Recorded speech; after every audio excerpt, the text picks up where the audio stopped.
So let's pick up the narrative. We'll finish this out.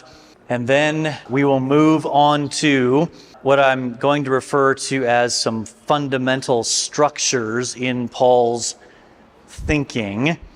And in particular, thinking about how does Paul conceptualize existence outside of Christ.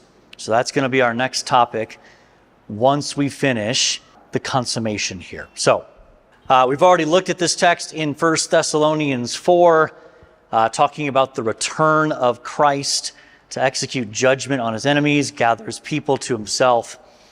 We've also talked about already just the perceived tension in Paul's writings about, on the one hand, Paul seems to indicate that the return of Christ could come at any moment, that there's an imminence to it. And then in other places, it seems as though there's maybe some things that have to happen yet before Christ will return. Part of what is very interesting about this whole discussion is what scholars will try to do who hold to this view will say, well, initially Paul thinks, man, the return of Christ could happen at any point. And then as that sort of didn't happen, Paul kind of changed his mind as he got later in his life and ministry. The big problem with that view is 1st and 2nd Thessalonians. So in 1 Thessalonians, which we saw earlier, Paul seems to indicate, even uses the language, right? The day of the Lord will come like a thief in the night. Sudden, unexpected. And then in 2 Thessalonians, he goes, whoa, I think you misunderstood me here. There's a few things that seem to have to happen for the day of the Lord, before the day of the Lord comes. Well, the problem is that 1 Thessalonians and 2 Thessalonians are probably the second and third letters that Paul wrote. And the gap between 1 Thessalonians and 2 Thessalonians might be a few weeks, no more than a couple of months. So it doesn't seem likely that Paul went from, it could happen at any moment, to, well, no, it's not going to happen anytime soon, in the matter of like 2 or 3 months. So clearly it's a flawed framework to try to do that. In connection with Christ's return, God will raise his people from the dead and give them resurrection bodies. We see that in 1 Corinthians 15. But another text where this comes up that maybe we don't appreciate as much is Romans 8. So in Romans 8, by the way, I think Romans 8 is maybe my favorite chapter in all of Paul's writings. It is amazing. In fact, if you were going to pick one chapter of Paul's letters to memorize, I might suggest Romans 8. So, Romans 8, look with me at verse 19. Actually, verse 18. For I consider that the sufferings of this present time are not worth comparing with the glory that is to be revealed to us. For the creation waits with eager longing for the revealing of the sons of God. For the creation was subjected to futility, not willingly, but because of him who subjected it, in hope that the creation itself will be set free from its bondage to corruption and obtain the freedom of the glory of the children of God. For we know that the whole creation has been groaning together in the pains of childbirth until now. And not only the creation, but we ourselves who have the first fruits of the Spirit groan inwardly as we wait eagerly for adoption as sons, the redemption of our bodies. Now, I want to stop for a minute because here's another place where we see the already not yet dynamic. Okay? Think about adoption. Now, keep your finger here and go to Galatians chapter 4. Starting in verse 4, Paul writes, "But when the fullness of time had come, God sent forth his Son, born of a woman, born under the law, to redeem those who were under the law, so that we might receive adoption as sons." So do you see it? That we might receive it. In other words, that's an already. We are already adopted sons. That's already happened. That's the already. And yet if you compare that with what Paul's saying in Romans 8, he says, we wait eagerly for adoption as sons. Do you see it? Adoption has both an already and a not yet dynamic. In Romans 8, it's not yet. Now that doesn't mean that we're not adopted as sons. What it means is sort of the presentation to all creation, the validation to all creation of our status as adopted sons. Because on that last day, God will demonstrate to all of creation, these are my adopted sons. And just as a side note, I prefer to keep the language of sons, because in the ancient world, sonship is tightly connected with inheritance. And so, yes, we could say adopted as sons and daughters. That's true. It applies to both men and women. But in the ancient world, adoption is connected with sonship, is connected with inheritance. And so even female believers are adopted sons. Okay? So the point here is when it comes to the consummation, part of that will involve us receiving our resurrection bodies. Verse 23 of Romans 8. We wait eagerly for adoption as sons, the redemption of our bodies. Trust me on this. The older you get, the more you will look forward to your resurrection bodies. You all are young, okay? You guys are all strong and healthy and good looking and all of that. But as you get older, your body starts to fall apart. And you think, man, I am ready for my resurrection body anytime, Lord. Now, I don't know. I'd like to think that in my resurrection body, I'll be able to dunk a basketball. I don't know if that'll be the case. Probably not. But I am excited about my resurrection body. Not waking up every morning with aching knees and sore back and all those sorts of things. Trust me, brothers, it is coming for you.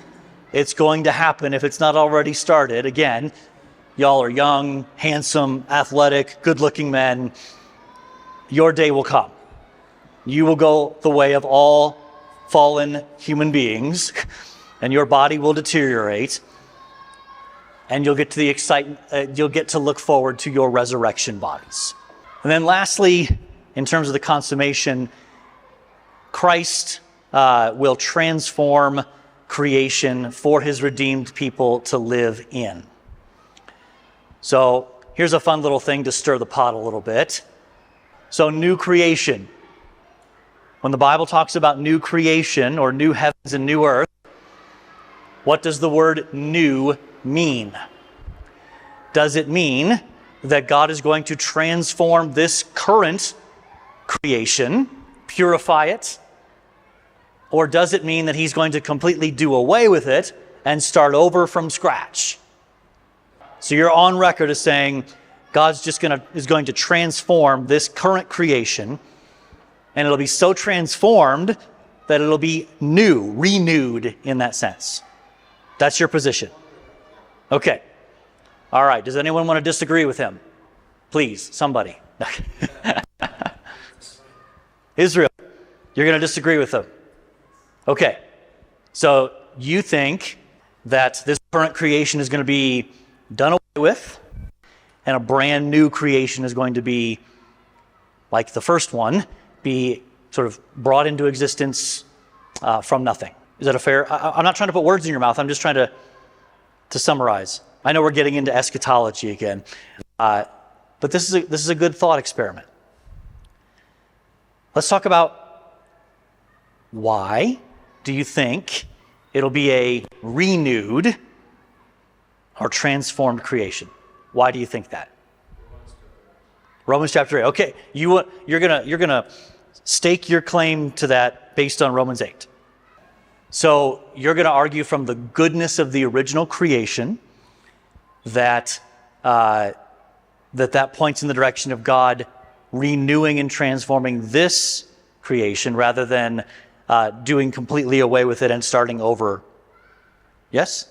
Did I accurately capture that? Okay. So will the new creation be better than what the original creation, according to your view? I'm not tipping my hand either direction here.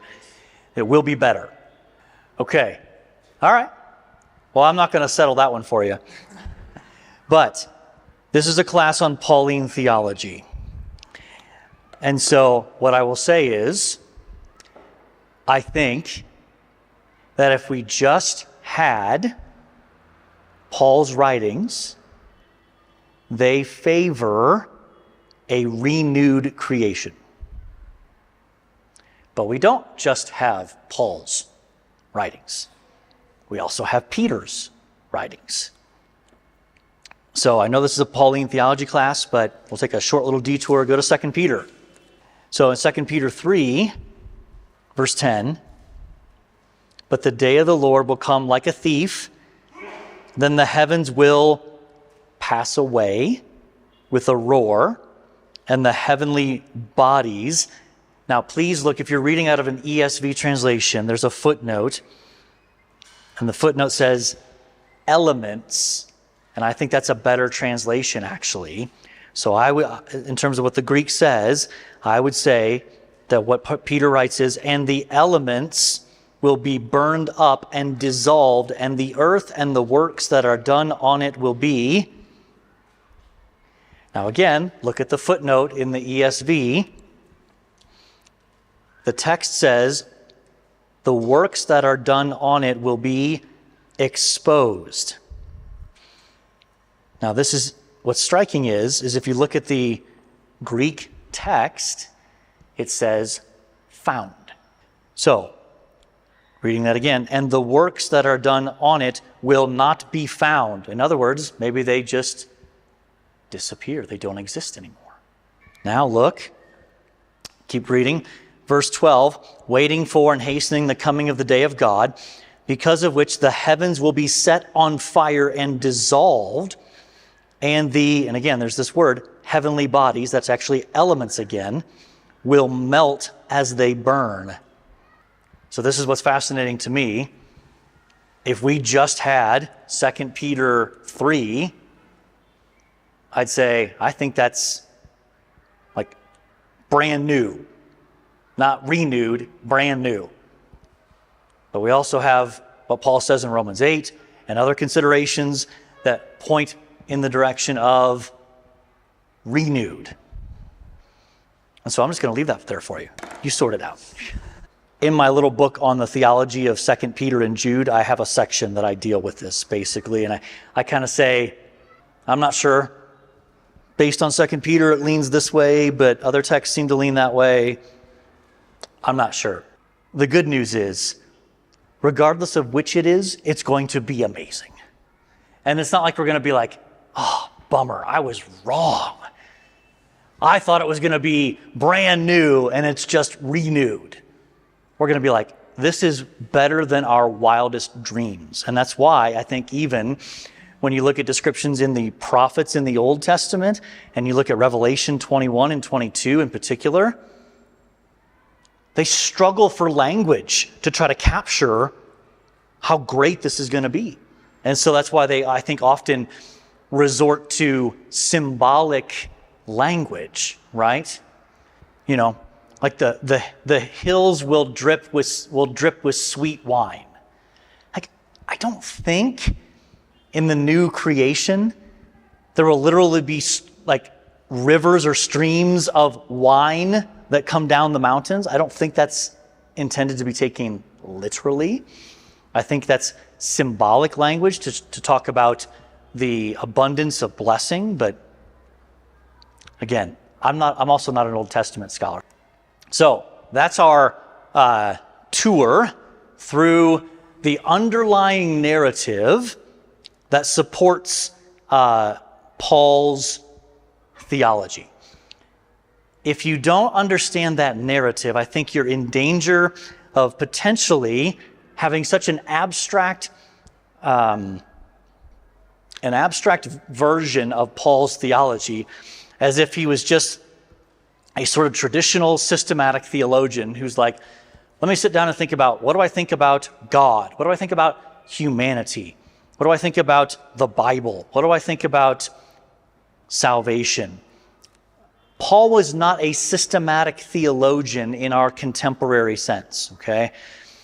He did not sit down to write a systematic theology. He does theology based on this narrative, and so I think any of his theological statements have to be understood with at least this narrative in the background. So that's why I wanted to spend some time talking through that. Okay. Let's talk now about what we'll call fundamental structures, and we'll start with what I'll refer to as existence outside of Christ. Now, I need to emphasize, Paul does have a lot of different ways of talking about existence outside of Christ. I think that probably the most helpful kind of master category is what we'll refer to as the old realm, or thinking of it in contrast to the new realm. And really that's consistent with what Dr. Moo does in his Pauline theology here. He organizes his approach under this concept of the old versus the new realm. And I'm pretty sure, in your reader, I had the whole section of him describing the old realm. That's in your reader there. So this is in some ways borrowed from Dr. Moo, but has my own little twist on it, so to speak.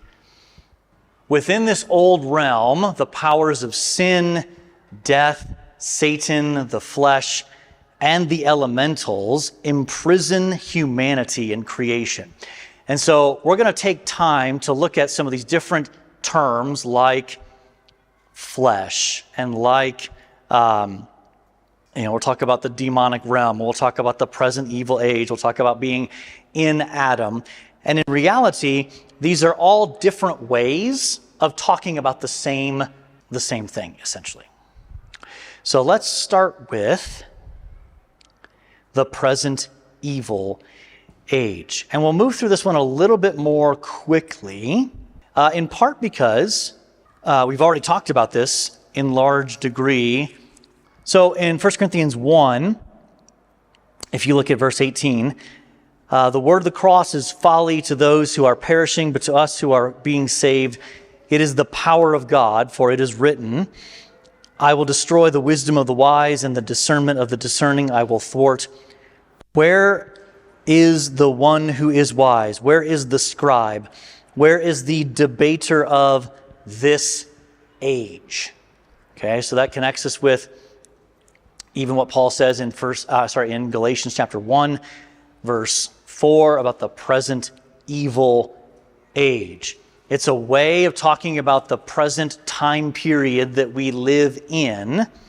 And one of the interesting dynamics about the already not yet is the fact that on the one hand, Paul can say, like he does in Galatians 1:4, that Christ has rescued us from the present evil age, and yet we still live within the present evil age.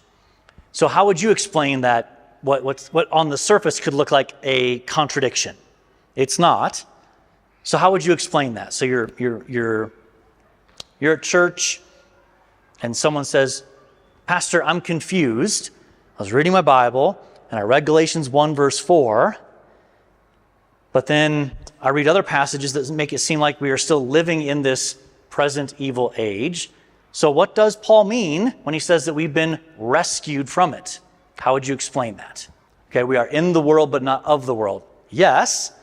So I think that would be a way of saying the same thing using John's language, right? I think that's what John's getting at. But let's try to unpack that a little bit more. So then in what sense are we rescued from the present evil age?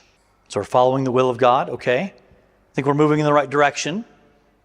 Okay? Yeah, so in Colossians, the idea of we've been delivered.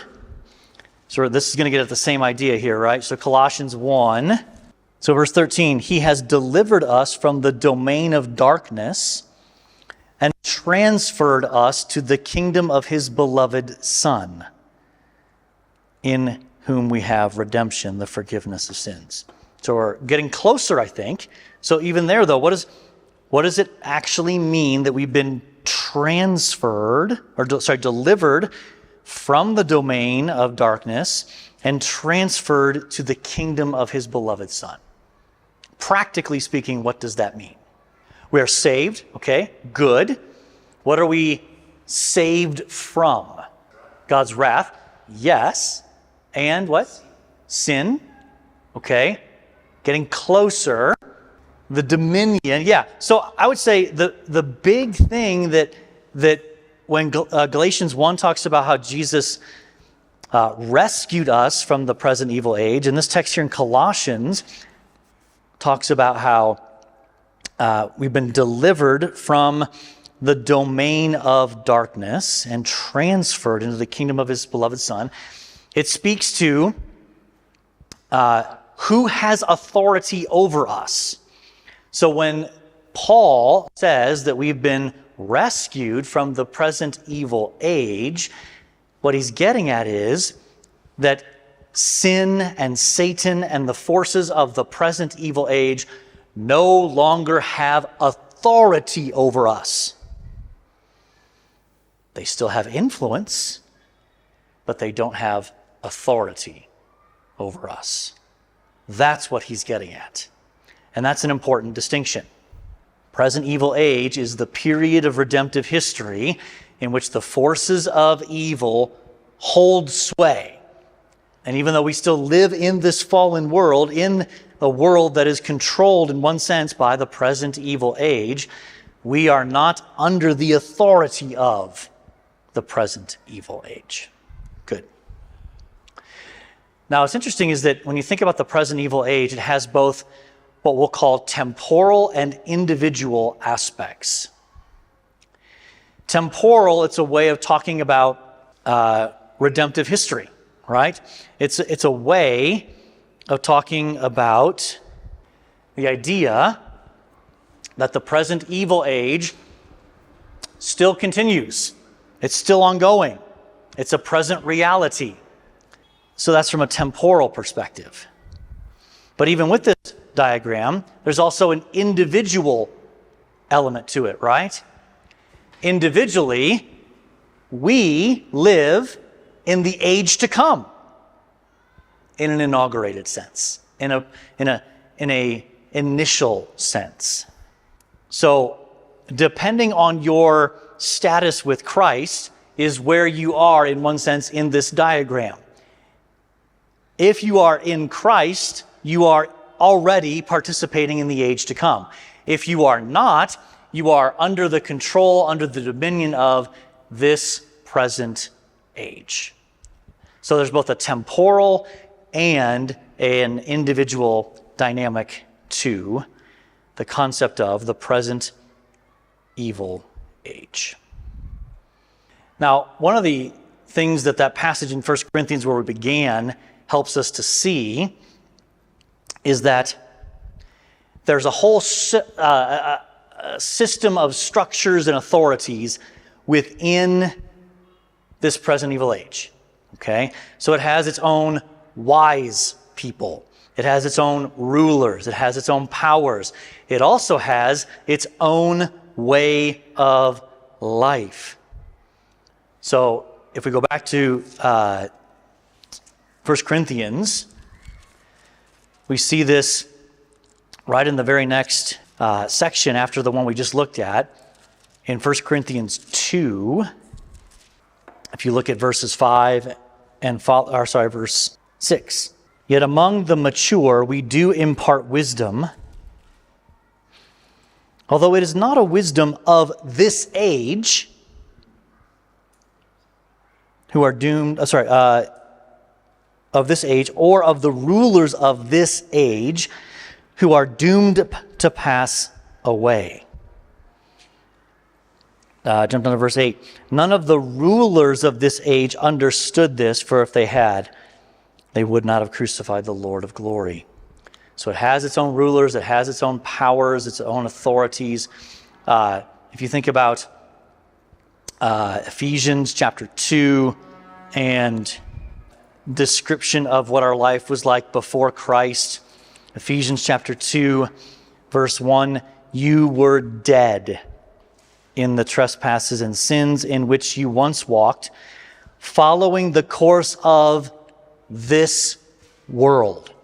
So our behavior was shaped by the powers, by the authorities, by the wisdom of this world. That's our existence before Christ, outside of Christ.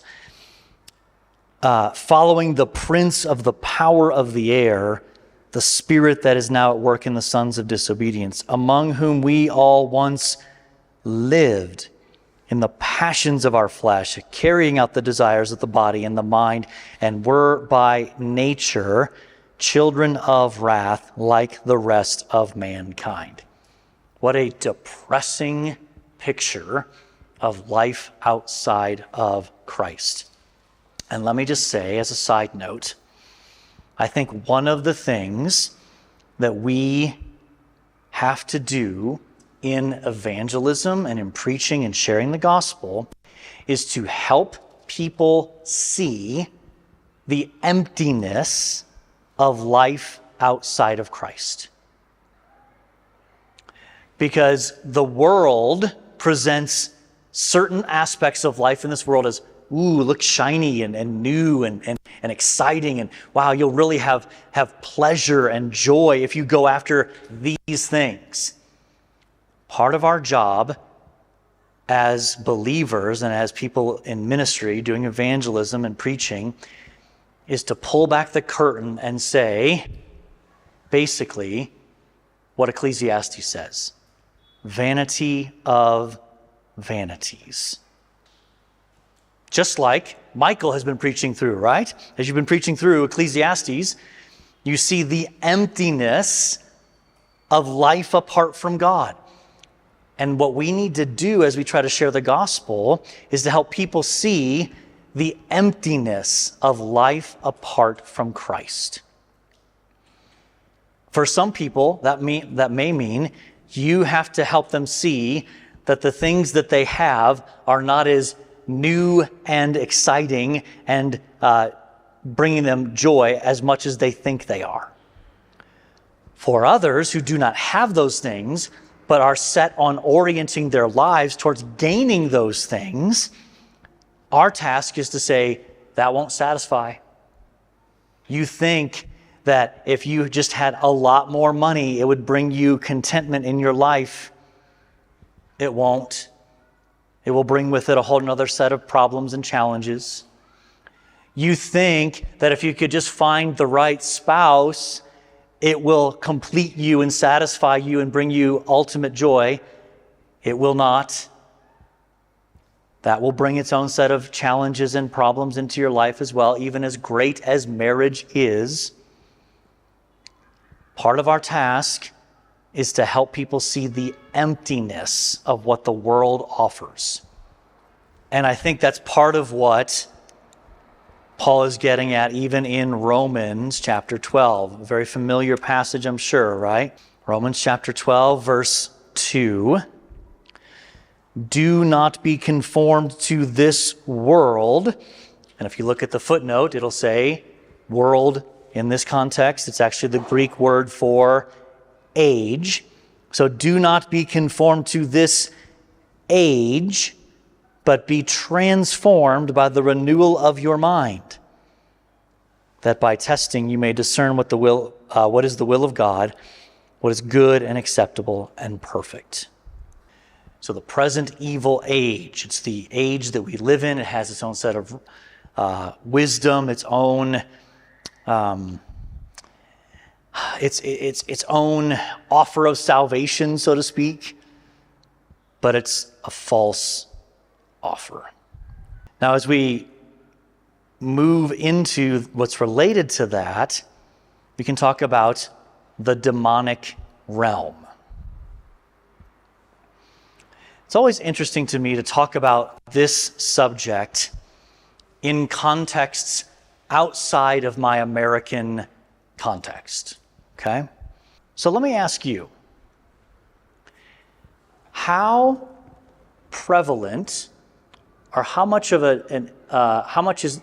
is the demonic realm discussed in your cultural and in your church context? Is it something that's talked about regularly and often, or is it something that's talked about not much at all?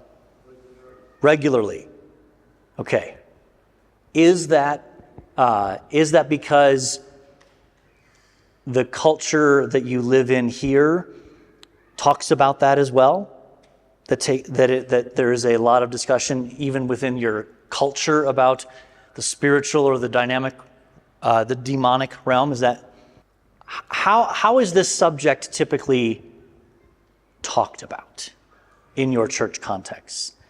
Like, in what context does it come up, or how is it often talked about or addressed? Basically, if I understand what you're saying, it's very common for any bad thing that happens to be connected to, oh, that's Satan or the demonic realm. Even if it's I'm walking on the street and I twist and sprain my ankle, even that is often, that's connected with Satan's work to try to sidetrack me or discourage me. Is that a fair? That's so different from my context, which I'm not saying it's better or worse. I'm just saying it's different. So outside of the church, is there a strong belief in the spiritual realm that there are evil spirits at work? So that would be a common point of discussion or conversation. It's okay. So it's very connected culturally. So let me ask this. Maybe this is pushing the question too far, but would you ever hear a political leader talk about demonic or spiritual influence is connected to events or things? So not to that level. I understand. Well, that's not very different from my American context, unfortunately, sometimes. But okay, that's really helpful for me to understand, because we're really at the opposite end of the spectrum in my American context. That for the most part, there are certain denominations or church traditions that do talk a lot about demonic activity, but it's not very common. And I'll just we'll get through the specifics here in a minute. I'll just point out, I think Satan is perfectly content with either extreme. In other words, he is perfectly content with a culture or a church community thinking either everything is connected to the demonic realm, every bad thing that happens is attributable to the work of the demonic realm, or he's happy with basically living as if Satan doesn't exist at all and nothing is connected to the demonic realm. I think Satan is fine with either of those extremes. What he's not fine with is what I think is a more balanced biblical perspective that says, yes, the demonic realm is real, and Satan does seek to influence both unbelievers and believers. And yet not every bad thing that happens to you is the direct result of satanic or demonic influence. That's what I think the biblical picture is. And as long as we focus on one extreme or the other, Satan is perfectly fine with that. Now, let's look more specifically at what Paul says. Turn to 2 Corinthians 4, and if I could have someone read verses 3 and 4, please. So it's pretty clear. Satan does blind people to the truth. And that he even refers to him as the God of this world. What an interesting expression for Paul to use. So in what sense is Satan the God of this world? How would you explain what that phrase means? In what sense is Satan the God of this world? Remembering that world can also refer to age. So the God of this age. In what sense is Satan? I mean, think about this. What happened in Genesis 3? Adam was originally commissioned, be fruitful, multiply, fill the earth, rule and subdue it. Rule over and subdue it. And so what happens in the garden? Instead of Adam exercising his authority over the serpent, the moment the serpent opened his mouth and started to doubt or question God's word, Adam should have been immediately saying, nope, out of here, right now. You are not to come in here and question God's word. That was how he should have exercised dominion. And instead, he allows Eve to have this conversation with the serpent, questioning God's word, questioning God's goodness. And in agreeing with the serpent, he gives up his dominion, in one sense, over creation and hands it to the serpent. So in this present evil age, Satan is in fact the ruler of this age. He is the one who, under God's ultimate sovereignty, of course, holds sway through his demonic forces, through the powers of the flesh and sin, which we'll see here in a little bit. And so we need to be biblically realistic about Satan and his demonic forces. As I said, we can go to either extreme. Maybe here, in this context, the extreme might be to attribute too much power and influence to Satan and his demons. And in my American context, the tendency is almost certainly to live as if Satan doesn't even exist or he's an afterthought. Neither is good. Can Christians be possessed? I would say no. Can they be influenced? Yes. But they cannot be possessed. I think the concept of possession means control. And I do not think that that fits a biblical picture of what the Galatians says about that through Christ God has rescued us from the present evil age. Now, can a believer through their sinful choices give the demonic realm significant influence over their lives? Absolutely. Absolutely that can happen. But I would still distinguish that from possession. I think only an unbeliever can be possessed by a demon. Good question. It's an important distinction, I think. So Satan is also referred to as the prince of the power of the air, working in fallen human beings to incite disobedience to God. We saw that back in Ephesians chapter 2. And when it comes to the Old Testament background to this, we've already talked a little bit about Genesis 3. But I also think when Paul talks about the God of this age and how Satan does his work, I would also think about Job 1 through 3, right?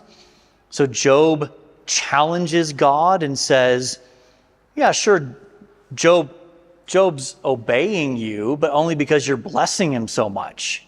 And then I'd also point to to Daniel chapter 10. This is a text worth taking a look at briefly. Daniel chapter 10. And you'll see, I think you'll see the connection once we look at this briefly. So Daniel chapter 10.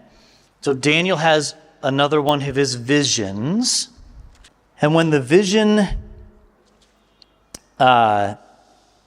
is done, Daniel's confused. And he asks for wisdom to understand it. Look at verse 12. Actually, let's back up in verse 10.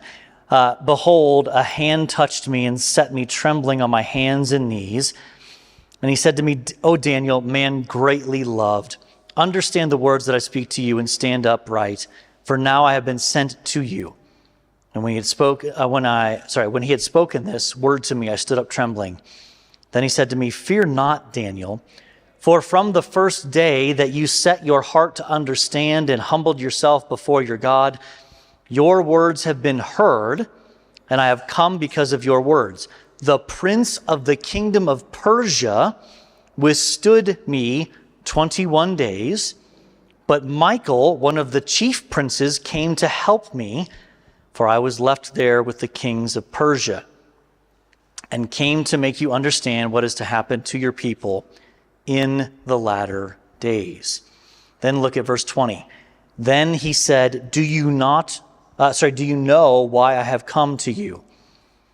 But now I will return to fight against the prince of Persia. And when I go out, behold, the prince of Greece will come. But I will tell you what is inscribed in the book of truth. There is none who contends by my side against these except Michael, your prince. So my point in referencing these is to say that according to these texts, it seems like every nation has some sort of demonic or spiritual being that is tasked or is given some sort of significant influence over that nation. Now, for Israel, it was Gabriel.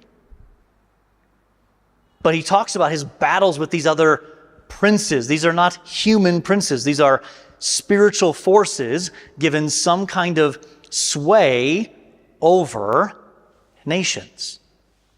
And so I think that forms part of the backdrop for Paul talking about these powers, these spiritual demonic powers that are at work in this fallen world. I think that's part of the background here. So that when we think about existence outside of Christ, the demonic realm is one of the more significant ones that we need to be aware of.